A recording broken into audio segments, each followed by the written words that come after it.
1860년도에 태어난 인상파 화가인 빈센트 반 고흐라고 하는 아마 이 화가를 여러분들은 잘 아실 줄로 압니다. 아마 인상파인데 그분이 그려놨던 이런 그림들을 이렇게 보게 되면은 초등학생들이 그린 것 같아요.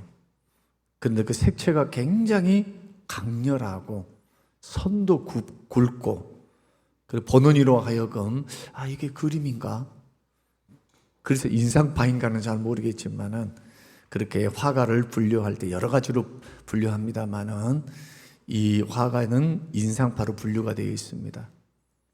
네덜란드에서 태어났고 그의 아버지는 목사님이었습니다. 그리고 반 고흐도 설교를 하고요, 또 신학교에 들어갔고 또 성경을 부지런히 읽었던 사람입니다.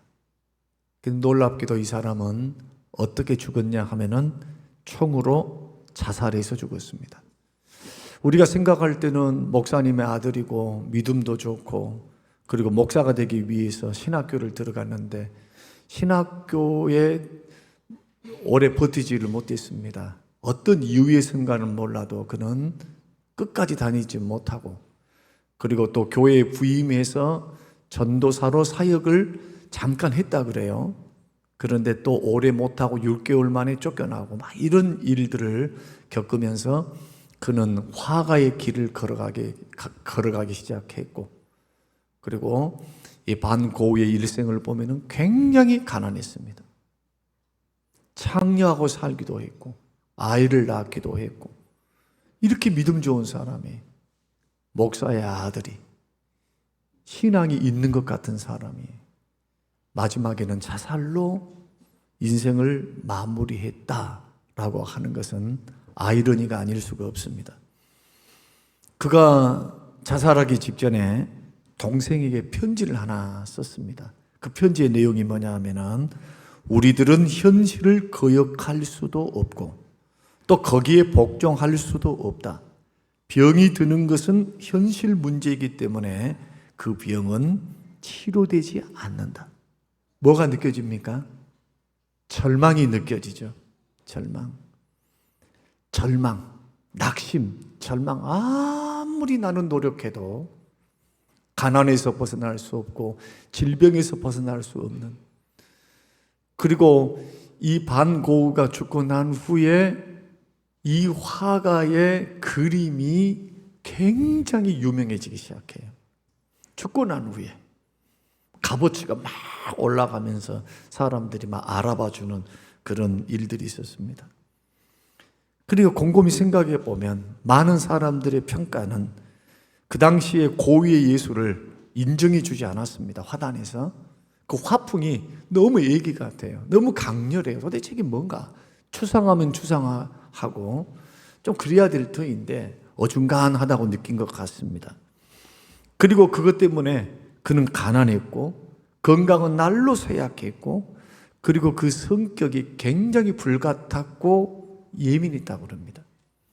그러니까 전도사 하다가도 이 자기 성격 때문에 외고집, 예민함, 사람들과 더불어 반목을 하고 또 아버지하고도 그렇게 반목을 했다 그럽니다.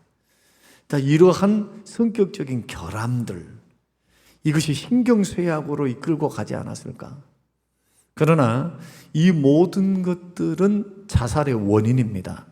WHO가 약 90%의 이런 현상을 갖고 있는 사람의 90%가 자살을 했다고 하는데, 정신착란, 무력감, 또 비참하다. 현실이 너무 비참해. 이렇게 느끼는 사람, 또 물리적인 폭력,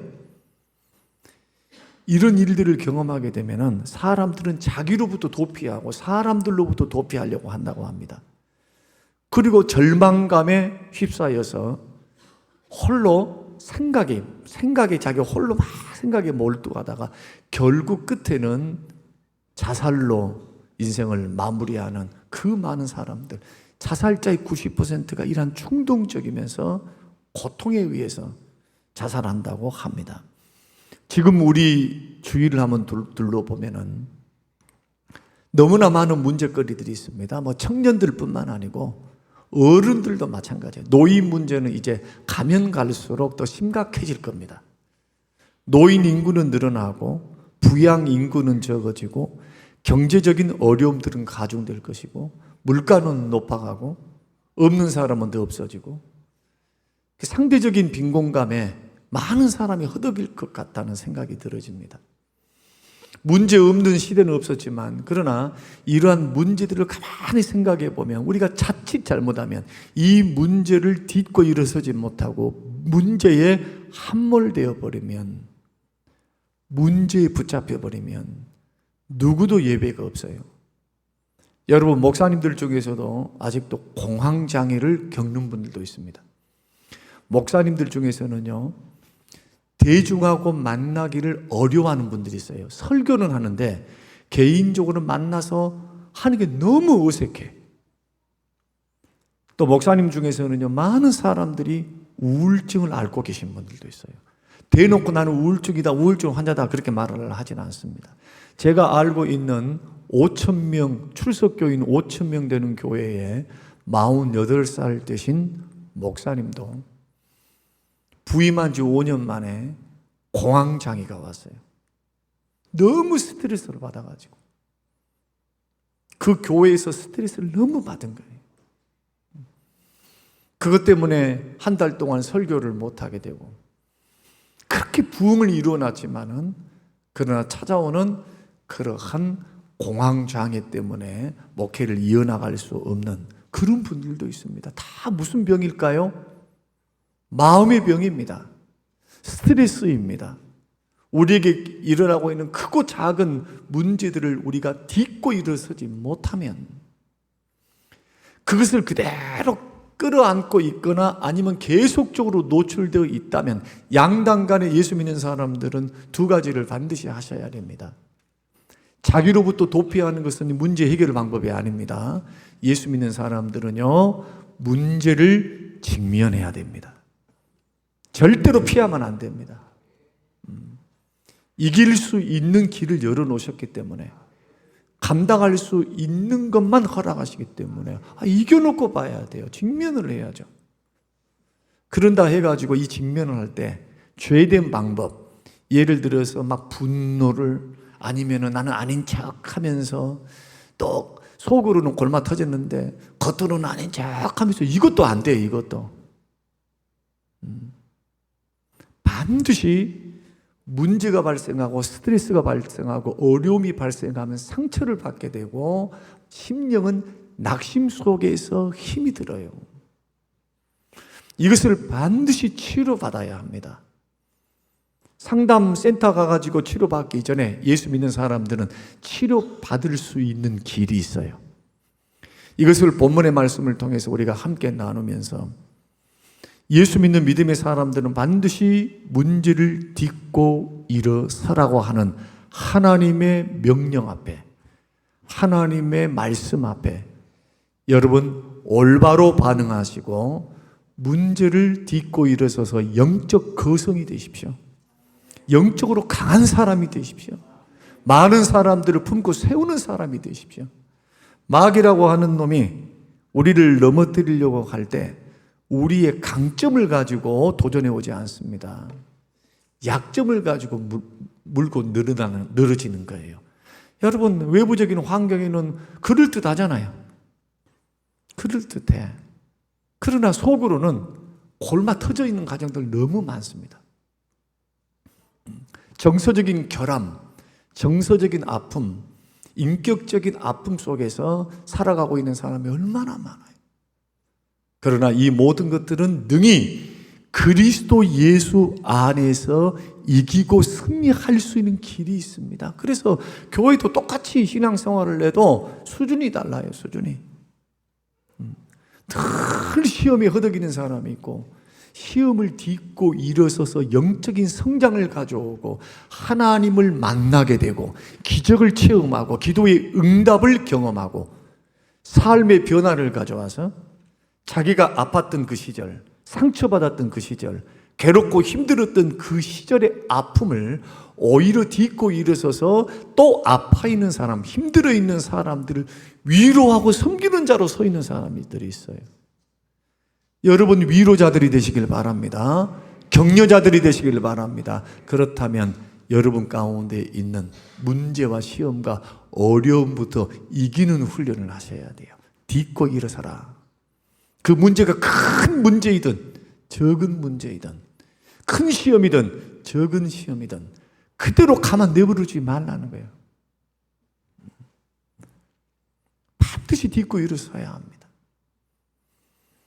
오늘 본문의 말씀을 보면 대표적으로 상처를 받았음직한 인물 가운데 이분보다 더 큰 상처를 받은 사람이 있을까? 제가 생각하기로는요, 요셉 다음으로 성경에 기록된 요셉과 욥 다음으로 어려움을 당한 인물을 꼽아라라고 한다면 저는 다윗을 들고 싶습니다. 요셉은 형님들에게 팔려가지고 노예로 갔죠. 형님들이 자기를 죽이려고 했어요. 그 소리를 구덩이에 갇혀서 그 소리를 듣고 있었습니다. 저놈 죽여버리자고. 누가요? 자기 형님들이. 만류하는 유다에 의해서 은 30에 팔아먹어버리죠. 이집트로 요셉은 개처럼 끌려갑니다. 노예살이를 하게 되죠. 욥은 10명의 자식들이 한꺼번에 죽었습니다. 부자였는데 하루아침에 약탈을 당해가지고 다 재산을 잃어버렸습니다. 거기에다가 자기 건강도 잃어버렸습니다. 아내는 하나님을 욕하고 죽어버려라. 지금 이런 꼴인데도 너는 하나님을 믿고 있냐 하면서 저주를 품고 저주를 내뱉고 그런 남편의 곁을 떠났습니다. 얼마나 큰 어려움입니까? 힘듦입니까? 근데 요셉도 욥도 다 이겼어요. 다 이겼습니다. 우리 예수님은 어떻습니까? 예수님은 하나님이신데도 이 땅에 육신을 입고 낮고 천한 육의 몸을 입고 이 땅에 오셨습니다. 이 땅에 오신 우리 주님은 말할 수 없는 사람이 받는 고난에 그 극한 십자가의 형벌을 받고 배신도 당하고 침뱉음도 당하고 주님 잘못한 것이 없어요. 그럼에도 우리 주님은 죄가 없으신 그분이 그 많은 오해를 받으시고 핍박을 받으시고 십자가에 못 박혀 죽기까지 하셨는데 마지막 그분은 마음속에 상처 하나 남기지 않으셨어요. 상처. 나는 상처가 있다. 나는 뭐 미워한다. 이거 전혀 없어요. 어떻게 돌아가셨습니까? 주님 저들을 용서해 주십시오. 저들이 몰라서 그렇습니다. 멋지게 승리하셨습니다. 다윗은 어떻습니까? 다윗은 두려워 떨기도 했습니다. 도망치기도 했습니다. 성경에 보면 이방 나라로 도망가기도 하고 수풀에 숨기도 하고 광야에 쫓겨서 10년 동안 10년에서 15년 그 사이에 그 말할 수 없는 도망자의 삶을 살 수밖에 없었습니다. 그럼에도 불구하고 그 기간을 어떻게 이겨내느냐, 오늘 본문의 말씀 보면은 세 가지 과정을 통해서 이기고 승리합니다. 이런 다윗의 승리는 오늘날 저와 여러분들이 인생길을 걸어갈 때, 믿음의 길을 걸어갈 때 적은 문제이든지 큰 문제이든지 반드시 훈련해야 되고 과정을 밟아 나가야 할 숙제인 줄로 여러분 믿으시길 바랍니다. 생각 없이 예수 믿어서는 안 돼요. 교회만 왔다 갔다 하면 되는 것이 아닙니다. 말씀을 듣고 믿음이 생긴 다음에는 이 말씀이 반드시 삶에 적용이 돼야 돼요. 오늘 배웠으면 그것을 가지고 한번 살아보는 거예요. 그냥 예배를 드리는 어떤 형식을 취해서 종교적인 어떤 제도에 의해서 신을 즐겁게 하고 신을 만족게 했으니까 나는 할 도리를 다 있다라고 딱 끝내버리면 안 된다. 이것은 이방인들이 하는 제사입니다. 기독교 예배는 그게 아닙니다. 그게 예배는 삶입니다. 삶이 예배예요. 삶이 어떻게 사는 삶? 이 세대를 본받지 않고 마음을 새롭게 함으로 변화를 받아 하나님이 기쁘신 뜻이 뭔지, 주님이 원하신 것이 뭔지를 분별해서 살아내는 것이 예배예요. 삶으로 드리는 예배. 그래서 우리가 모여서 예배 드리는 이 예배는 시작이죠. 시작. 예배 시작. 예배의 과정은 뭡니까? 축도를 하고 마치는 것이 아니고, 축도를 마치고 끝나는 것은 끝나는 것이 아니요, 다시 삶으로의 예배의 시작입니다. 시작. 어떻게 살아가야 하느냐? 하나님을 섬기는 것처럼 삶을 살아가야 돼요. 하나님을 경외하고 그의 뜻이 무엇인지, 문제가 생겼으면 그 문제를 그냥 문제로만 풀지 말고 그 문제를 하나님의 방법으로 주와 함께 풀어나가는 것, 믿음으로 풀어나가는 것, 이것이 쌓이고 쌓여야 영적으로 변화가 일어납니다. 영적으로 성장합니다. 인격이 변했다고 주변 사람 칭찬을 받는 거예요. 절대로 기억하셔야 합니다. 믿음의 선한 싸움, 자신과의 싸움이 없는데 영적으로 성장하는 사람은 없습니다. 자꾸 말씀을 듣고 그 말씀을 가지고 삶에 적용해야 돼요. 이렇게 걸어가면 복이 따라옵니다. 복이. 여건이 잘 되고 범사가 잘 되고 강건한 축복을 받아요. 이것은 성경 66권을 통해서 하나님 우리에게 주신 약속입니다. 약속. 세상에서는 열심히 일을 하면 돈을 많이 번다고 말을 하고, 예수 믿는 사람들은 이렇게 말합니다. 성경은 돈만 열심히 일 갖고만 안 된다. 너의 길을 열어주셔야 한다. 수고의 열매를 먹게 해주시는 분, 그 열매를 거두게 하신 분이 반드시 계시는데 거두게 해주셔야, 그것이 내 것이다. 사람이 그 길을 계획할지라도 발걸음을 인도하신 분이 하나님이시니까 그 하나님의 인도함을 따르고 하나님의 도움을 받고 주님과 함께 동행하면서, 이것은 경외가 필요한 거예요. 경외. 하나님을 향한 경외. 이런 과정들이 모여서 신앙 인격이 되고 예수를 닮아가고 믿음이 성장하고, 이런 사람에게 하나님은 기적을 베푸시고 복을 주십니다. 신앙생활 이렇게 하셔야 돼요. 이렇게. 부지런히 훈련 받으셔야 돼요. 하나님 말씀이 들려지면 그것을 절대로 날넘어들어서는 안 됩니다. 그 말씀을 붙잡으셔야 돼요.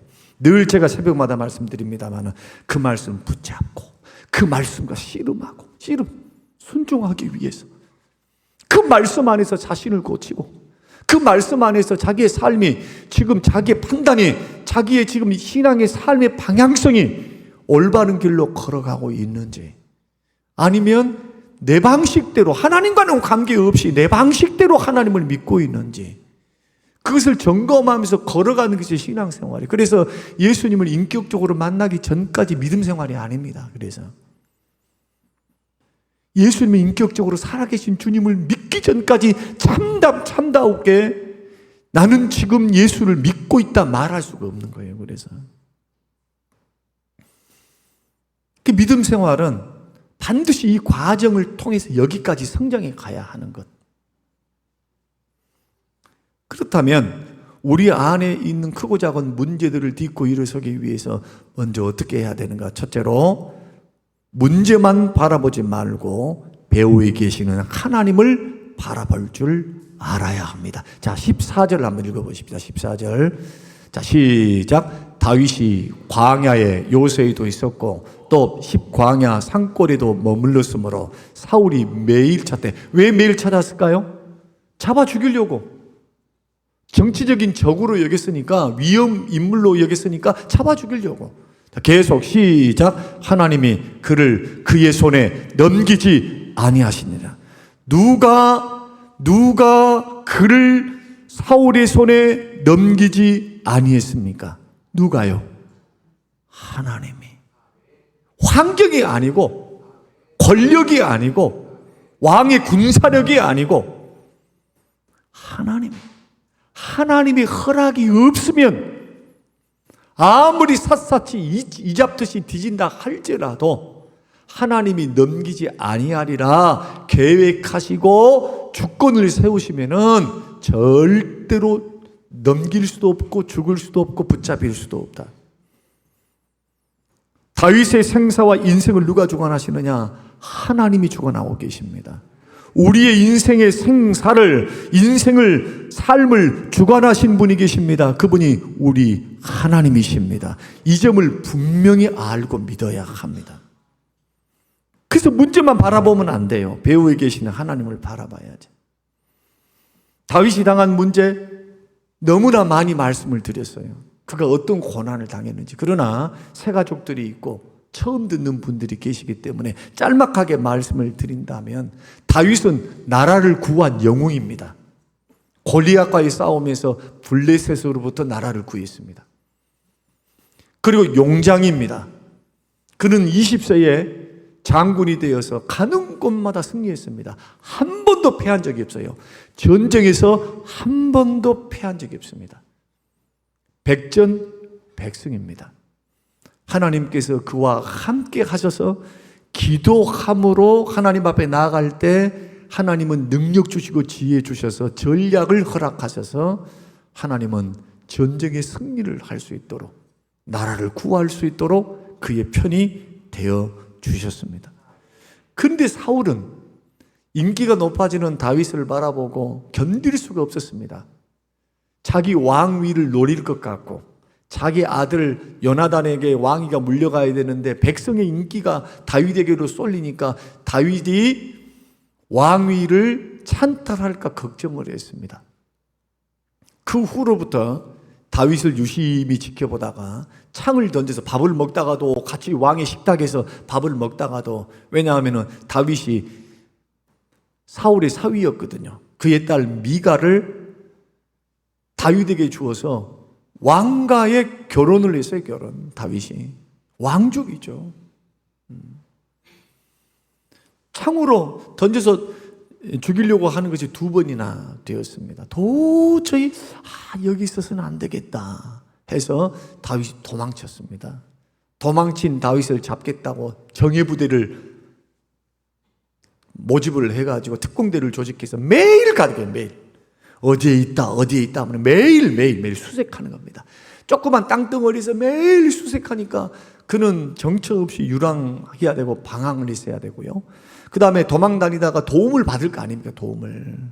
아히멜렉이라고 하는 제사장, 높당에 있는 제사장의 도움을 받았는데 이것이 사울의 귀에 들렸어요. 그러니까 사울이 괘씸하게 여겨가지고 다윗과 더불어서 반역을 했다. 뭐 반역은 뭔 반역입니까? 가서 먹고 마시는 숙식을 좀 제공받고 골리앗으로부터 노획했던 그 칼, 창과 칼을 가지고 온 것 뿐인데 역당으로 몰아가지고요, 그 높당에 있었던 85명의 제사장과 가족들과 어린아이들을 다 죽여버려요. 누가? 사울이. 그리고 자기의 부모 형제들을 얼마나 못 살게 구는지, 도대체 살 수가 없으니까 광야로 쫓겨나와가지고 고향 산천 직장이고 무슨 땅이고 뭐고 뭐 기업이고 뭐 필요가 없어 다 놓고 일가 친척들이 다 도망쳐가지고 다윗에게 온 겁니다. 그리 생각해 보십시오. 다윗이 얼마나 절망스러울 것이며 얼마나 고통스러웠을까요? 나 하나 없었다면, 나 하나 죽어버렸다면 이렇게 이 무고한 85명이 죽고 그 가족과 식솔들이 죽고 우리 부모 형제들이 이렇게 고통을 당하는가? 나 하나 죽어버리면 끝나는데 얼마나 신세한탄했겠습니까? 우리는 신세한탄한 다윗의 모습을 시편에 그대로 시로 남겨놨어요. 시편에 얼마나 괴로운지, 얼마나 고통스러운지. 주여 내가 죽겠나이다. 나의 생명을 찾으려고 온 대적들이 그냥 얼마나 쫓아오는지 밤잠을 잘 수가 없어요. 너무너무 고통스러워했습니다. 언제까지니까 주여 언제까지 참아야 합니까?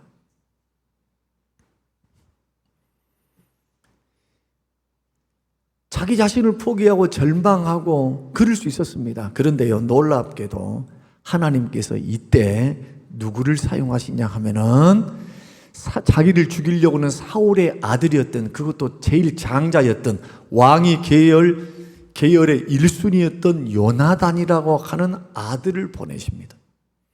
그리고 아들을 통해서 절망 속에 있는 다윗에게 문제의 본질을 보게 합니다. 그 말씀이 바로 17절입니다. 자, 17절 한번 보십시다. 같이 한번 시작. 곧 요나단이 그에게 이르기를 두려워하지 말라. 내 아버지 사울의 손이 내게 미치지 못한 것이요 너는 이스라엘 왕이 되고 나는 너의 다음이 될 것을 내 아버지 사울도 안다 하니라. 그 말이 무슨 뜻입니까? 너 안 죽어 걱정하지 마.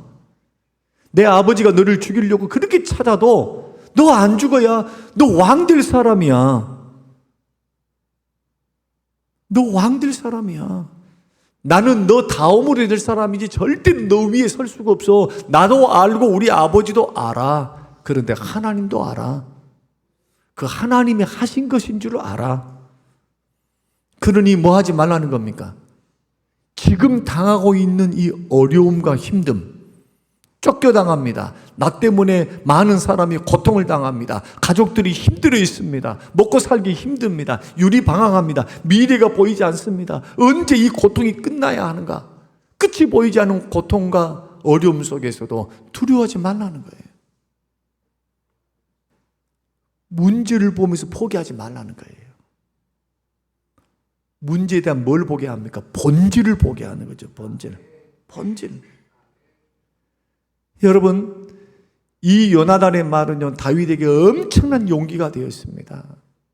그 시편의 기록에 보면은 다윗은 그래서 그 후로부터 어떻게 시편에서 고백을 하느냐 하면은 나의 소망은 하나님이십니다.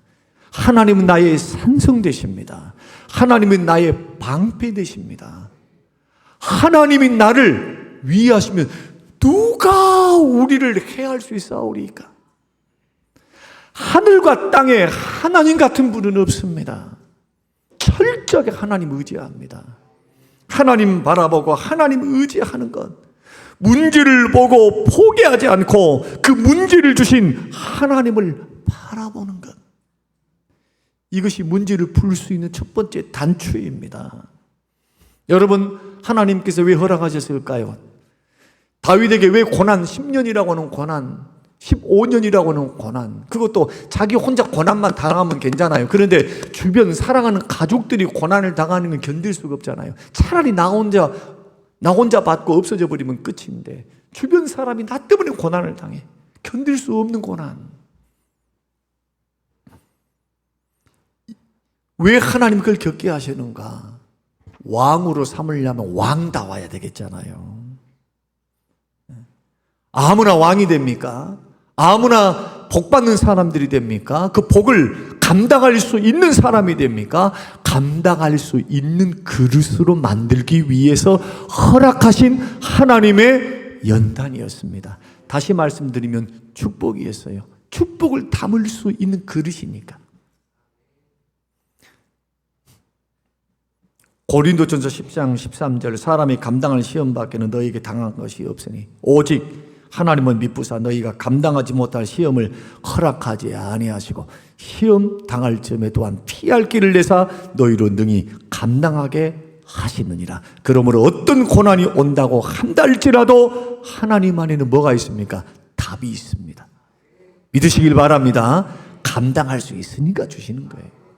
두 번째는 문제를 발전의 계기로 삼으라는 겁니다. 문제는요, 두려워라고 주신 게 아니에요. 절대로. 문제는 풀으라고 주신 거다. 한번 따라서 해보십시다. 하나님께서 문제를 주실 때는 문제를 풀으라고 주신 것이다. 풀리지 않는 문제를 주신 게 아니라는 거예요. 하나님 안에서 풀 수 없는 문제는 없어요. 반드시 이것을 기억하고 이 생각이 먼저 와야 돼요. 시험이 오든 고난이 오든 어려움이 오든 양단 간의 문제는 풀리게 돼 있어요. 시간이 걸릴 뿐이고 하나님의 때가 필요할 뿐이지. 우리는 하나님의 자녀이고요, 나를 위해서 하나님 아버지께서 나를 구원하기 위해서 하나밖에 없는 아들을 이 땅에 보내사 십자가에 죽게 하셨어요. 아까운 게 뭐가 있겠어요? 아까운 게 하나도 없어요. 그래서 제대로 예수 믿는 사람들은 그래서 담대합니다. 7번 넘어져도 예수 믿는 사람은 8번 일어나요. 8번. 하나님이 허락하시기 전까지 우리는 죽을 수도 없고 우리는 넘어질 수도 없어요. 반드시 주의 능한 손이 고난이 크면 클수록 하나님의 위로도 그만큼 커요. 하나님의 강력한 위로가 고난을 이기게 합니다. 그러면 낙심하고 절망하고 자기를 막 포기하고 막 슬픔에 압도되어가지고 막 우울증이 걸려가지고 막 이것은 결코 바람직하지 못해요. 절대로 보호자가 없고 하나님이 없는 사람들이 하는 것처럼 예수 믿는 사람이 그렇게 걸어가서는 안 된다. 아무리 힘들고 어려워도 하나님은 문제를 풀 수 있는 방법을 주시기에 문제를 발전의 계기로 삼으시기를 주의 이름으로 축원합니다. 문제가 크면 클수록 세상에서는 자신이 작아 보입니다. 또 큰 문제를 당하면 두려워하는 것은 당연합니다. 그런데 예수 믿는 사람들은 문제를 만나면 문제가 크면 클수록 어떤 생각을 가지셔야 되느냐? 그 문제를 감당할 만큼 내 믿음이 성장했구나. 이런 생각을 가지고 긍정적으로 다가서야 합니다. 아, 내 믿음을 하나님이 인정해 주시는구나. 감당할 수 있기 때문에 이것을 맡겨주셨구나. 감당할 수 있기 때문에 하나님이 허락하셨구나. 성전 건축도 마찬가지예요. 감당할 수 있으니까 우리에게 주신 거예요. 저는 하고 싶은 마음도 없어요, 사실.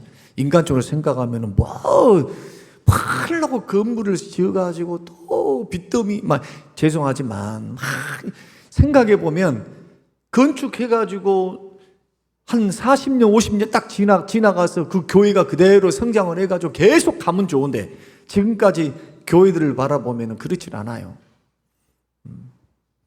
너무나 많은 상처와 아픔들이 있는 것을 경험합니다. 좋은 일도 물론 있어요. 그러나 많은 경우 잘못 감당하면은 이것이 시험이 되고 막 교회가 어려워지고 덕이 안 되고 이런 일들이 많이 있어요. 그럼에도 불구하고 왜 이 길을 우리는 갈 수밖에 없고 가야 하느냐? 감당할 수 있으니까 하나님 허락하신 거예요. 문제는 뭐냐? 그것을 문제라고 생각하고 감당한 사람이 있을 것이고 그것을 긍정적인 믿음을 가지고 이 문제, 이 어려움을 나는 반드시 두려움이 아니라 성장의 기회, 축복의 기회를 보고 이런 태도를 가지고 성전 건축을 하고 교회를 세우는 일, 문제를 극복하는 일에 서는 사람도 있을 것입니다. 문제를 바라보는 태도가 굉장히 중요해. 막 두려워가지고 난 할 수 없어, 못해. 이런 사람이 있을 것이고 이것은 성장의 기회다. 하나님은 우리에게 축복을 주시기 위해서 허락하신 기회야. 믿음의 기회로 삼는 사람하고 여러분 벌써 바라보는 태도와 자세가 다르니까 행동이 다르겠죠. 행동이 풀어가는 과정이 달라요. 완전히.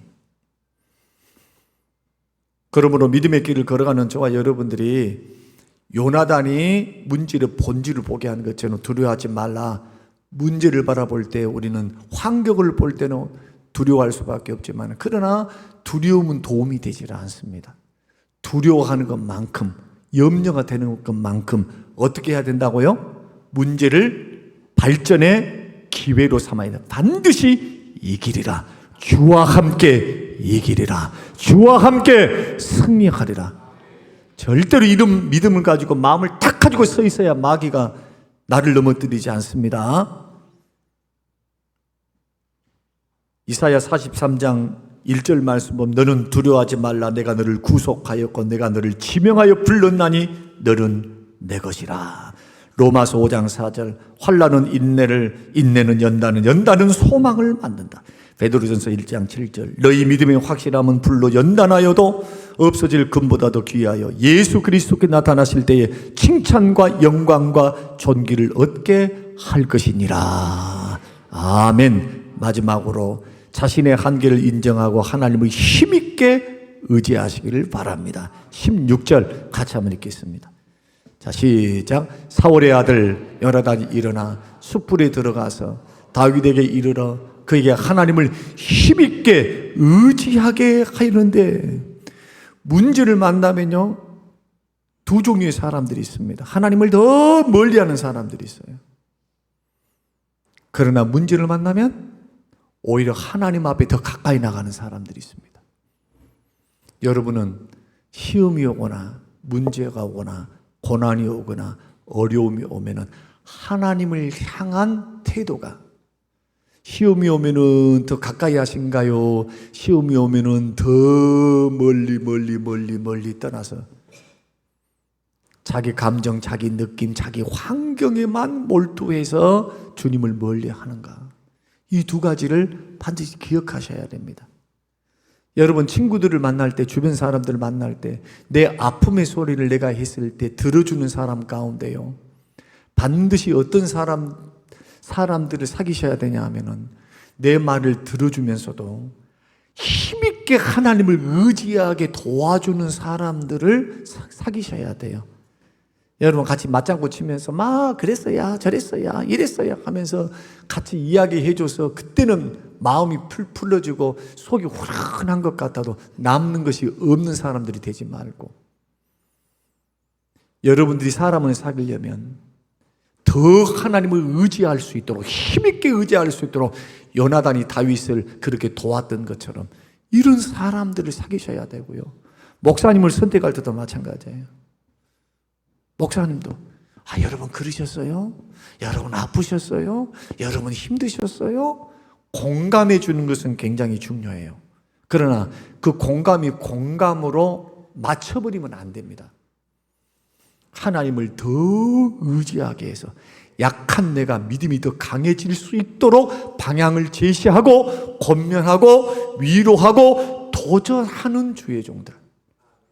그래서 성경이 하나님 중심이 돼야 돼요. 여기서 뭐 인간적인 교훈을 받으면 뭐 얼마나 받겠어요? 하나님을 만나야죠. 우리를 살리시고 우리를 풀어주실 분, 인도해 주실 분이 하나님이시기 때문에 여러분, 믿음의 길을 걸어갈 때 저와 여러분들이 누군가를 돕기를 원한다면 같이 공감하고 들어주고 위로하고 격려하면서도 자꾸 누구에게로?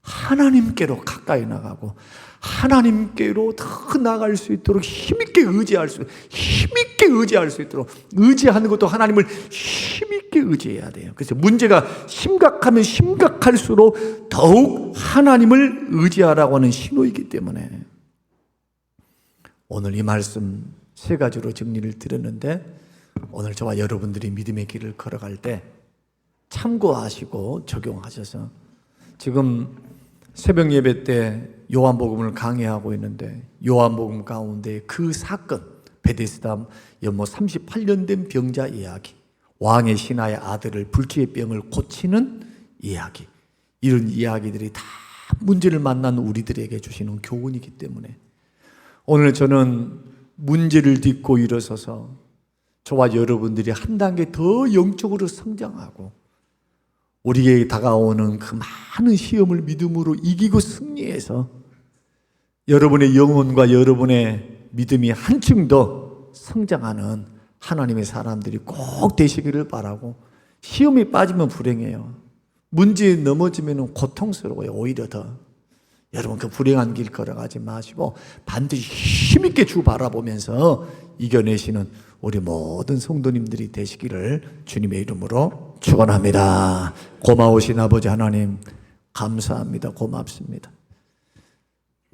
주님만이 우리의 도움이시며 주님만이 우리의 생명이시니, 주께서 우리에게 허락하신 고난, 이 어려움과 시험과 문제들 앞에 직면해서 하나님을 더욱더 힘있게 의지하고 주를 바라봄으로 하나님 이기고 승리하는 길을 걸어가도록 축복하셔서 승리 후에 주시는 하나님의 축복, 그 기쁨을 주와 함께 누리게 하여 주시옵소서. 감사드리오며 예수님 이름으로 기도합니다. 아멘.